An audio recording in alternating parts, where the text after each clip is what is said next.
Чтоб ненормально, надо вот тут встать. Не дай бог. Атмосферно.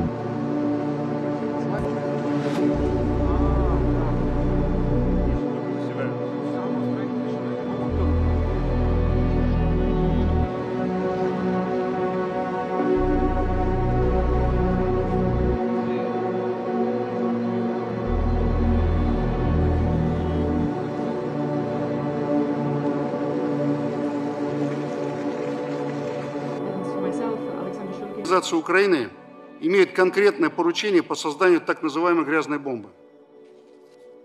Для этого на Украине имеется соответствующая производственная база и научный потенциал. Предупреждаем, что в случае провокации с использованием токсичных химикатов истинные виновники будут нами установлены и наказаны. 22 февраля влиятельная американская неправительственная организация провела конференцию, посвященную событиям на Украине.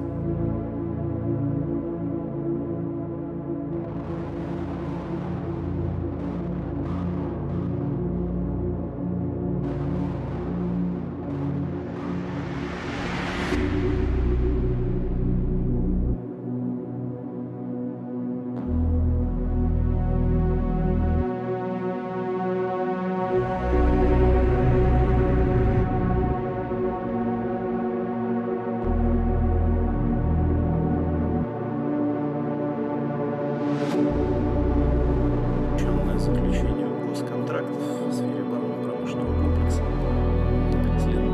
Сегодня в результате теракта